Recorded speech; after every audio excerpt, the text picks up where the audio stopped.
नमस्कार दोस्तों, इस वीडियो में हम यूसीसी यानी कि यूनिफॉर्म सिविल कोड के बारे में डिस्कस करेंगे। और ये यूसीसी का टॉपिक पिछले काफ़ी टाइम से काफ़ी चर्चा में है। तो चलिए वीडियो को बिना किसी देरी के शुरू करते हैं और यूसीसी को अच्छे तरीके से समझते हैं। तो सबसे पहला पॉइंट तो यही आता है कि यूसीसी का मतलब क्या है। तो UCC stands for uniform civil code यानी कि समान आचार संहिता। अब इसका मतलब होता है कि जो अलग अलग रिलीजन्स हैं, जैसे इंडिया में आपको पता है काफ़ी डाइवर्सिटी है रिलीजन के लेवल पे भी, जैसे हिंदू, मुस्लिम, सिख, ईसाई, बुद्धिस्ट, जैन्स, पारसी, ज्यूज, ये सभी रिलीजन्स हैं। और इन रिलीजन्स को गवर्न किया जाता है, यानी कि जब भी कोई सिविल मैटर होता है कोर्ट में, कोई भी सिविल मैटर होता है तो उस सिविल मैटर को जो पर्सनल लॉ, यानी कि जैसे हिंदुओं का अलग लॉ है, ऐसे ही मुस्लिम्स का मुस्लिम लॉ है, ऐसे ही बुद्धिस्ट का, ऐसे ही जैन्स का, तो उनके जो अलग अलग धर्मों के अलग अलग पर्सनल लॉज हैं, उन लॉज के हिसाब से उन केसेस को डील किया जाता है। अब बात आती है कि सिविल मैटर्स कौन कौन से होते हैं। तो सिविल मैटर्स होते हैं जैसे मैरिज का हो गया, अडॉप्शन यानी कि गोद वगैरह लेने का हो गया, इनहेरिटेंस का मैटर हो गया। इनहेरिटेंस का मतलब होता है जब प्रॉपर्टी जैसे पेरेंट्स से बच्चों में आती है, बच्चों से उनके बच्चों में जाती है, तो इसको इनहेरिटेंस बोलते हैं। या फिर डाइवोर्स का मैटर हो गया। ये सभी जो मैटर्स होते हैं कोर्ट में जो चलते हैं, ये सभी पर्सनल लॉज के बिहाफ पे डील किए जाते हैं। अब सेकंड पॉइंट आता है कि जब ये पर्सनल लॉ चल ही रहे हैं और इनसे डील किया जा रहा है केसेस को, अलग अलग धर्मों के केसेस को, अलग अलग उनके पर्सनल लॉ से, तो क्या ज़रूरत आन पड़ी कि यूसीसी को लाया जा रहा है। तो इसके पीछे कॉन्स्टिट्यूशनल भी पर्सपेक्टिव है, पॉलिटिकल पर्सपेक्टिव भी है और कुछ लॉजिकल भी है। तो सबसे पहले अगर हम कॉन्स्टिट्यूशनल नज़रिए की बात करें तो इंडियन कॉन्स्टिट्यूशन का आर्टिकल 44 कहता है, जो एक डीपीएसपी यानी कि directive principles of state policy है, तो आर्टिकल 44 कहता है कि इंडिया में यूनिफॉर्म सिविल कोड होना चाहिए, यानी कि सभी धर्म एक सिंगल कोड से गवर्न होने चाहिए, यानी कि जो भी सिविल मैटर्स हैं वो सिंगल लॉ से गवर्न होने चाहिए। अब बात आती है पॉलिटिकल पर्सपेक्टिव की। तो पॉलिटिकल पर्सपेक्टिव इसके पीछे ये है कि जो फिलहाल सेंटर में गवर्नमेंट है वो बीजेपी की मेजॉरिटी की गवर्नमेंट है। तो बीजेपी गवर्नमेंट ने जब वो इलेक्शंस में आए थे तो ये बात खुले तौर पर उन्होंने अपने मैनिफेस्टो में कही थी कि अगर हमारी सरकार बनती है तो हम यूसीसी लागू करेंगे। तो इसके पीछे पॉलिटिकल नज़रिया ये है।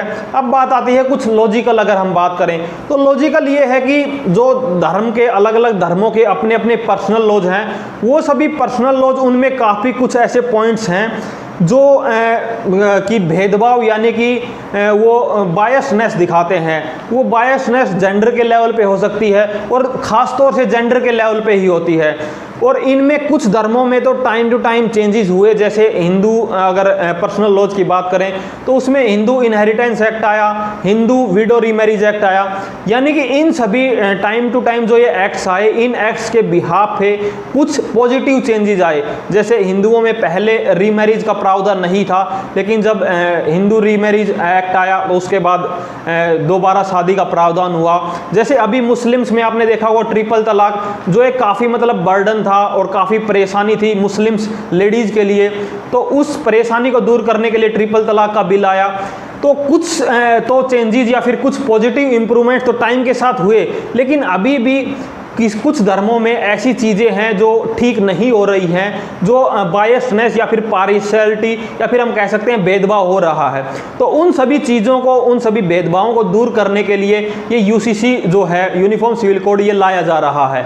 अभी थर्ड पॉइंट आता है कि कुछ लोग इसके यूसीसी के फेवर में हैं, कुछ लोग इसके अगेंस्ट में हैं। तो सबसे पहला तो जो लोग अगेंस्ट हैं वो पॉइंट उठाते हैं कि इससे इंडिया का जो सेक्युलरिज्म है, जो फंडामेंटल्स है इंडियन कॉन्स्टिट्यूशन का, वो हिल जाएंगे। तो इसके पीछे मेरे दो पॉइंट्स हैं कि एक तो ये सेक्युलरिज्म को डिस्टर्ब नहीं करेगा, क्योंकि सेक्युलरिज्म का मतलब होता है कि सभी धर्म समान है। तो यूसीसी अगर आ रहा है तो उससे क्या है कि सभी धर्मों का एक कानून बनेगा, यानी कि सभी रिलीजन्स के पर्सनल जो लॉज हैं वो ख़त्म हो जाएंगे। तो ये इक्वली सभी रिलीजन्स पर अटैक कर रहा है। तो हम इसको कैसे कह सकते हैं कि ये सेक्युलरिज्म पे अटैक करेगा या फिर इससे सेक्युलरिज्म नष्ट हो जाएगा। और इसके बाद सेकेंड पॉइंट है कि अगर ऐसा ऐसा लगता कि ये राइट टू रिलीजन को कहीं ना कहीं डिस्टर्ब करेगा, तो उस समय जो कॉन्स्टिट्यूशन फ्रेमर्स थे, यानी कि कॉन्स्टिट्यूशन को बनाने वाले लोग थे, जो काफ़ी महान लोग थे, वो इस आर्टिकल 44 को जो यूसीसी के फेवर में है उस आर्टिकल को डालते ही नहीं। अगर उनको लगता कि यूसीसी के आने से जो फंडामेंटल राइट्स हैं धर्म के लिए वो सभी राइट डिस्टर्ब हो जाएंगे, तो उस आर्टिकल 44 को डालते ही नहीं। तो मेरा मानना है कि जो राइट टू रिलीजन और सेक्युलरिज्म का पॉइंट उठाकर कहते हैं कि यूसीसी नहीं आना चाहिए, तो वो चीज़ ज़्यादा ठीक नहीं है।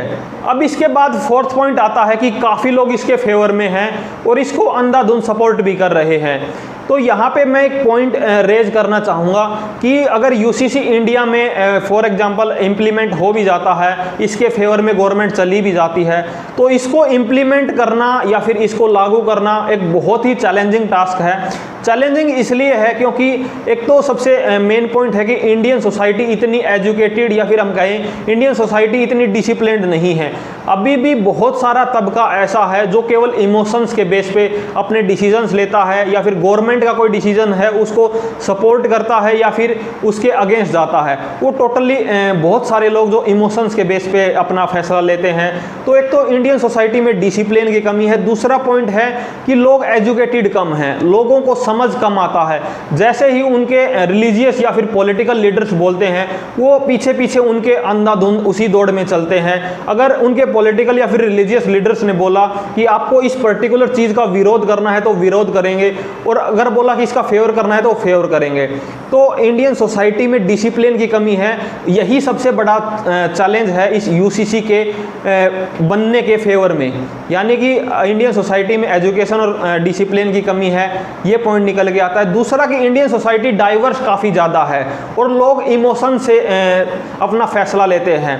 जैसे कि अभी अगर हम हिंदू या फिर मुस्लिम किसी भी रिलीजन में बात करें कि मैरिज का एक प्रोसेस है कि कैसे कैसे मैरिज होती है, और वो सभी लोग अपने पर्सनल जो रिचुअल्स हैं उनको फॉलो करते हैं। ऐसे ही डाइवोर्स में वो अपने पर्सनल रिचुअल्स को फॉलो करते हैं। तो जब ये सभी चीज़ें डिस्टर्ब होंगी तो डेफिनेटली इंडिया के हर रिलीजन और हर तबके से हो सकता है इस यूसीसी के अगेंस्ट आवाज़ें उठने लगें। तो इसको बनाना काफ़ी चैलेंजिंग रहेगा। गवर्नमेंट को इसमें बहुत ज़्यादा ध्यान रख के, बहुत ज़्यादा पॉइंट्स को कंसिडर करके और लोगों की इन्वॉल्वमेंट लेके इस प्रोसेस के साथ बढ़ना पड़ेगा। जो एक अभी तक गवर्नमेंट ने या फिर हम कहें लॉ कमीशन ने एक अच्छा स्टेप लिया है वो ये है कि एक आम पब्लिक से इसके फेवर में या फिर इसके अगेंस्ट में सजेशंस मांगे हैं। जो डेमोक्रेसी में इससे अच्छा कुछ भी नहीं हो सकता है। कई लोग काफ़ी ये भी पॉइंट रेज कर रहे हैं कि ये डेमोक्रेटिक डिसीजन नहीं है या फिर डेमोक्रेसी के खिलाफ है, ये सभी चीज़ें डेमोक्रेटिक तरीके से होनी चाहिए। लेकिन मुझे इस बात में कोई खास दम नहीं लगता है, क्योंकि लॉ कमीशन तो खुद अपना पोर्टल पे सजेशंस को वेलकम कर रहा है कि इंडियन सिटीजन्स बताएं कि इसके फेवर में आप जा रहे हैं या फिर अगेंस्ट हैं। यानी कि इंडिविजुअल इंडियन सिटीजन्स की राय ली जा रही है, जो काफ़ी अच्छा है। तो इन जो भी सजेशंस लॉ कमीशन के पास आते हैं उनको अच्छे से रियलाइज किया जाए, उनको स्टडी किया जाए, रिसर्च की जाए उन पे, और फिर उसके बाद ही काफ़ी कॉन्शियस रह के इसके फेवर या अगेंस्ट में डिसीजन लिए जाएं, क्योंकि ये पूरी इंडियन सोसाइटी को ग्रास रूट लेवल पे इफेक्ट करने वाला है।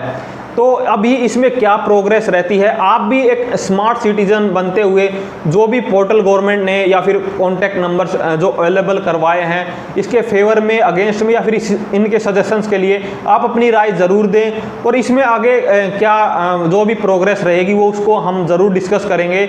बाकी इस वीडियो में इतना ही। आपकी यूसीसी पे क्या राय है आप कमेंट बॉक्स में बता सकते हैं, और अगर आपको कंटेंट अच्छा लगा हो तो आप चैनल को सब्सक्राइब करके अपनी सपोर्ट शो कर सकते हैं। बाकी वीडियो को एंड तक देखने के लिए आप सभी का धन्यवाद। Thank you so much.